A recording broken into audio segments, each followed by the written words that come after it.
Forget gurus. Forget anyone claiming to be an online business expert without going through the challenges of entrepreneurship themselves. The Real Money, Real Business podcast is here to prove the best insights in online business comes from your fellow online business builders. We dig into stories of entrepreneurs selling their business on the Empire Flippers marketplace so that you can learn how they made their business profitable, how they overcame obstacles, and what lessons they learned in their online journey. If you want to take your business and your knowledge to the next level, you've come to the right podcast. Let's get started. Hey everyone, Brandon here with another great business to discuss on this episode of the Real Money, Real Business podcast. Today's guest is Pam, and she's selling her drop shipping business on the Empire Flippers marketplace. So welcome to the show, Pam, and how are you doing today? Thanks so much. Thanks for having me. I'm doing great. Fantastic. Yeah, it's really great to have you on the call, and I'm excited to talk to you about this business you've created. But before we get into the details of the business, why don't we give a general overview? So it is a drop shipping business in the home niche created in April 2016. The average monthly revenue for the business is $167,238 and makes an average of $19,924 per month in net profit. For everyone listening, you can visit empireflippers.com/marketplace and search for listing number 55240 to learn more about the business, or you can unlock this listing to start your due diligence if you're interested in purchasing this asset. So now that I've given a general overview of the business, what's included in the sale is the domain and all site contents and files, an email list with over 10,970 subscribers stored on Klaviyo, social media accounts for Facebook, Instagram, Pinterest, YouTube, and Vimeo, standard operating procedures, and technology accounts for the business. So, Pam, can you tell us a little bit about your background in building and running online businesses? Sure. So pretty much I worked in the corporate world as a technology specialist for my entire career up until about 3 years ago. But as I was doing that, I always wanted to own an e-commerce business. And so back in 2013, I opened a store with lower ticket items. But in 2016, I started looking at just higher ticket items because I wanted to grow a higher ticket store and be able to scale. So what I did was I just went out, I looked for higher ticket niches that had, good profit margins, lower competitor advertising, and then those that I could scale with different collections if necessary. And so I've been running this business since 2016 when I built it from scratch. And then about 3 years ago, I left the corporate world and have been doing this full time ever since. Amazing. Yeah, it's always great to hear the inspirational stories of leaving the corporate world and really going after a passion project and something that you're inspired to build. And kind of on that note, I guess, was there anyone who inspired you while you were building this business that our listeners might like as well? I don't know so much that inspired me, but I love watching things like Shark Tank and shows like that I just think, okay, someday I am going to own my own business. And to take it back to even the childhood, my parents were always great about go out, do what you want to do, get your education, but also build your own business if that's what you want. And so it's just been in the back of my mind pretty much all through my life. And so when I finally was able to do it, I just put everything into it. And then, like I said, was able to quit my corporate job. And now I've actually built it large enough to where really I can sit back and just do the scaling portion of it now and not even the running of the business. So that's fantastic. Yeah, absolutely. It's a really great opportunity that you were able to find. And obviously, it's been working out really well. I'm curious, so how does this business primarily make money? I know it's drop shipping, but do you have one set group of suppliers, or do you have a really standout product line that's really driving the majority of the revenue for you? Right. So we have about 30 manufacturers and brands, but we do have a few that are core product lines. And we make money primarily from online business, everything from the website. And we do recently have affiliates and a professional program, which there's a lot of opportunity there for recurring business now. So we're really looking at growing that out. And that was in the process right now, trying to grow that out so that we can have that different income source. But most of our manufacturers are here in the US. There are some that are overseas, Portugal, the UK, and Italy, where we get some of our other products. But we basically deal with all distributors and whatnot in the US and a few in Canada. And our customers are primarily here in the US and again, then in Canada. Okay. That's really great that you have a diversified manufacturer portfolio, I guess you could call it, within the business itself. And it's always great to diversify the products as much as possible. Now, if the business is doing so great at this time, Pam, why have you decided that you would like to sell it? It's been a really tough decision. I've gone back and forth on this a lot, and I'm even now thinking, what am I doing? I know it has great potential, and I really, really love the team that I've built. But at this point, I've just got some other obligations, and I have some other plans that are taking my attention away from the store. And so I've just sat back and looked at the big goal and the vision of the business, and I feel like someone else would probably have the enthusiasm and the skill set to really take it to the next level. I've taken it to the million mark. We're looking at multiple this year. And I think there's somebody that could come in and really scale it even larger than that. But just with other obligations I have right now, I'm not sure that I'm the right person to do that. Yeah, that's completely understandable as well. You're ultimately wanting to see the business really succeed and go further than what you can take it to. So it's always pretty common that we get that answer as well, too. And I'm curious, was there anything that you learned while growing this business that you plan on applying to current or maybe future projects down the road? I've learned a ton growing this business. Some of the things that it's really coming into play now that probably I could have done a little earlier on is building some exterior relationships. Because right now we have fantastic relationships with our vendors. Actually, one of my very first vendors that I brought on, I've been with ever since for the last 5 years, and they get requests daily for other companies coming on board, other companies wanting to get into the space, and they decline them because of the relationship that we have, and we're their number one reseller. And just because of the relationship now, we're really friends. And so building those relationships are huge. But building even outside of that, building with other niches that are in your space, but that you're not selling, building relationships with those other retailers, I have found has been really beneficial because we have a shared customer base. And having some synergy there, we're able to send them customers and they send us customers, and we can really work together, advertising and things like that with these partners. And that's one of the big things I'm actually doing right now. And I think that's a huge opportunity that I probably could have done a little sooner in the business. That's really great. Kind of on the subject of optimizing the business to the best of its ability, was there any software or tools that really helped you while growing the business from the beginning? We use Trello immensely. That was one of the best tools I came up with early in the business and have used it ever since, although it's changed its function a little bit. So I would say Trello is huge for our order processing and tracking, as well as we have a customer service software that we've implemented in the last couple of years. It's actually called RMRB, and it does a great job of allowing us to handle customer calls, customer emails, sales, things like that. And when you start growing, what you did as a smaller company with maybe just yourself or one or two people, it's much harder to do when you scale up and you're hitting the millions and you have 4 team members.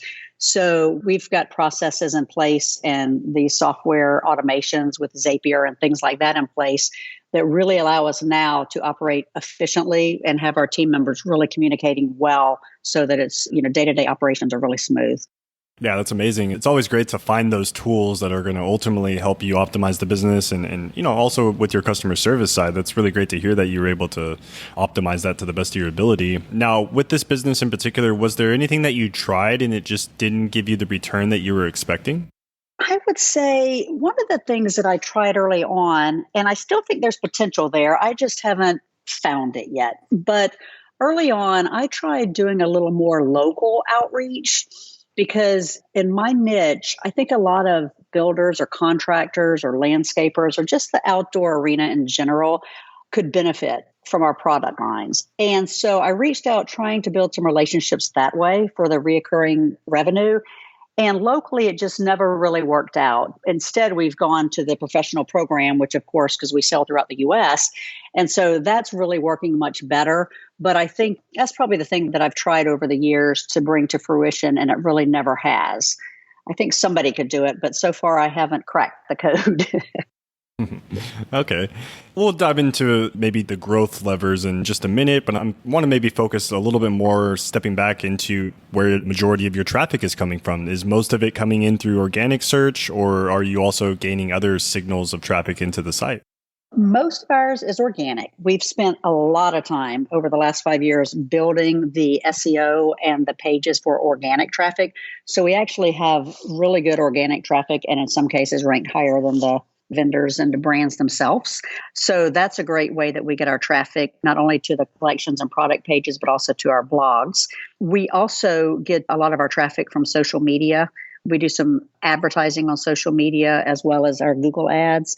And then we send out email campaigns. So we're sending out weekly email campaigns as well. Most of those are being sent to, people that have visited our site or maybe downloaded a buyer's guide or potentially took one of our quizzes that we have. The email campaigns are sent to those, but that brings traffic back to the website. And then just word of mouth. Some of it's just people are passing our name along or it's a referral from someone else that's purchased from us. Yeah, that's amazing. And you ultimately kind of led into my next question as far as what you're doing in terms of marketing. And you had mentioned, having the newsletter and some promotional content you're doing with email. But I'm curious, anything else marketing related that you might be doing with, say, like the social media channels or anything else? The primary marketing we're doing, the actual paid advertising, is really just with Google and with Facebook right now. Some Facebook leads into a couple of Instagram things, but for the most part, it's all on Facebook. And we're on Google, we're really not doing much advertising at all. We have a very low ad spend on Google right now. It's mainly retargeting. And we do have a couple of ads running for just a couple of our products. We're actually testing out one now to see if we can, bring in some cold traffic for that. Facebook, we're doing ads there and they have a pretty good return on ad spend. So we're keeping those going. And those actually reach out to not only the top of the funnel with the cold traffic, but it does some retargeting. And we also get back down to the people that have been on our website and abandoned carts and things like that. So that's where most of our advertising is focused. Yeah, it's a really great strategy as well. And I guess that's, some opportunity there as well for a potential buyer to come in and maybe they have this as a core skill set in optimizing paid ads and they may even be able to push the traffic even further with that approach. Kind of on the subject of what it is you're doing on the business right now, Pam, can you walk us through what are some of the typical tasks or weekly operations that you're performing on the business at this time? Yeah, sure. And I'd be happy to discuss my team members, as well, what they're doing. So I can tell you, from my perspective, the team members handle most of the day-to-day operations. Like I could literally just leave and the operations will run. So I am mainly focused on, scaling the business. I'm trying to reach some new goals. We do hold a team meeting once a week to go over any challenges or, discuss the goals that I've set, especially for the week. If we have new products, things like that coming out, we can discuss those. So I spend a lot of time just reviewing the analytics and financials, looking at the email campaigns that are going to go out and approving those. I discuss usually once a month with my Facebook consultant, and we go over what's working and what new content we might want to put out there. And then in addition, we actually have vendors that call us now wanting us to promote their products. So I'll talk to those vendors as well and just discuss with them these new products and see if there's anything that we want to put on our website and new collections we want to bring out. I'll tell you that this will give you an idea as to how much I really do on the business or have done is that in 2021, which was this year, there was a COVID incident management team that I was on that handled a lot of the vaccines from January to June. It was 7 days a week, 12 hours a day that I was on that team, which meant the store basically ran by my team members without very little input from me. I'll throw out a number out, but in spite of that, we hit 1.2 million during those first 6 months. And I was working 7 days a week, 12-hour days on a whole nother gig. So the owner can basically decide how much they want to put into the business. I personally just enjoy growing it. And I really want the business to do well. I could put in 5 hours, I could put in 20 hours. It just depends on what I want to work on and if I'm available to sit down and work on a project. Yeah, for the most part, from what it sounds like, it's fairly passive business as well. And you've already, optimized most of the operations through the team. And I guess that kind of leads into a question I had for you is how many outsourced VAs are currently on the team? And also, will they be continuing on with the business? So we have 4 team members right now. We have 2 that in the Philippines, at different regions in the Philippines, and then we have 2 people that are different regions in the United States. They currently do not know that the business is being sold, but I will tell you that they're very loyal to the business. They're experts at what they do. They handle all the operations right now, from adding products, processing orders, all the way to creating freight BOLs, escalations, anything like that. They're really good. I would say that they will all stay on. I'll also say that for a new owner to come in, we have put together many training articles and videos. We have an onboarding series as well as all of our processes and whatnot are documented. And we have really good communication tools also. So our team members, they communicate between themselves and me if necessary throughout the day. So while they're all in different locations, it really has an environment that feels like we're all one team sitting together, getting the job done. They have a really great team. Yeah, it's amazing. It's really great to hear that. And because the team is handling a majority of the workload and the operations for the business, do you think that there's a specific skill set that a buyer should have prior to acquiring this business? Or as you had mentioned, can most of it be ran hands off? And maybe if they decide they'd like to come in and optimize a few features that we talked about, they could do so at that time. I would say that a new buyer could take over the business and let it run as is without any skill sets. But to grow the business, I would say some of the helpful skills would be AdWords, as we discussed, because we're really not using AdWords at all to its capacity. And most of our competitors, they're all using AdWords. So we're doing really well with our SEO and organic by putting some budget into AdWords. That would probably be a fantastic opportunity.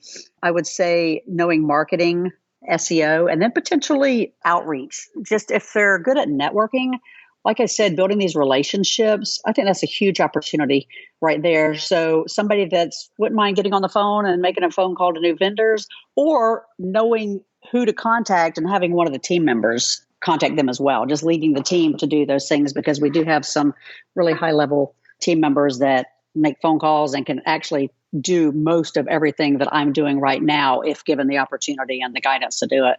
Yeah, it makes total sense. And, it's a great opportunity as well. You already have the foundation for the buyer to come in, and then they can ultimately scale those specific features based on their skill set as well. Now, hypothetically speaking, Pam, if you were to keep this business, what are some of the ways that you would try and grow it? Yeah, I can tell you, I would say what we already discussed, creating these new partnerships with businesses so that we can have some synergy and collaborate on advertising to the customer, the shared customer base. I would say we've got a large collection of products that are untapped right now on our site. But what I mean by that is we could have a store to themselves of this one collection, and we just really haven't been advertising. We haven't been selling, but with really no advertising and whatnot. So I would focusing on the collection that's already out there and bring those up to speed. We recently started that affiliate program and the pro professionals. So I think that what we're doing now and what I would continue to do is just increase that potential for reoccurring revenue from returning customers, because they're going out there and they're working with multiple clients per month. So I think there's a large potential for recurring revenue there and even adding one or two big businesses would be a huge potential for recurring revenue. And then just regular, optimizing the product pages. We're in the process right now of optimizing some for a new look, and we're getting some good feedback on that. So just be continuing one by one as the top pages show up, start optimizing those a little bit better for the customer experience and conversions. Yeah, it's a really great roadmap, and I'm sure our potential buyers as well can also see the value in that roadmap and sort of the strategy behind the growth opportunity that you would implement into this business, should you keep it.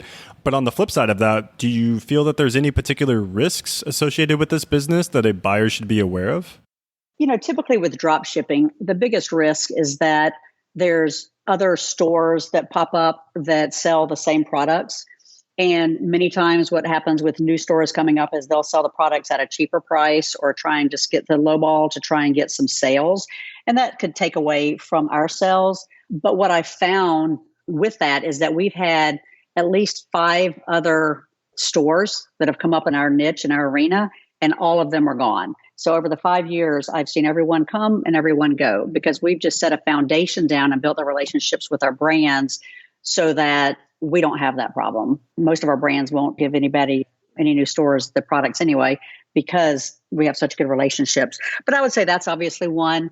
Organic traffic, of course, Google at any time could do something crazy, but we've, again, built some really strong foundations. So I don't think that would be a huge risk, but it's a risk that, of course, all websites face.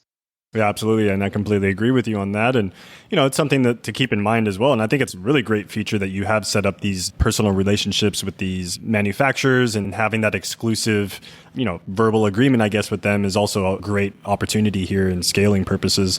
Now, Pam, are you willing to commit to a non-compete, meaning once the deal is finished and over, you'll stay out of this specific niche for the required time? Yes, most definitely. As a matter of fact, I'm hoping I'll send business to the business so it'll keep growing. That's really great. And I'm sure the buyers out there would also enjoy that as well. Now, how much support are you willing to offer potential buyers? Are you going with the typical 30 days of email and Skype call support, or did you have something in addition that you would like to add on to that? Well, I'm willing to help the buyer out as much as I can.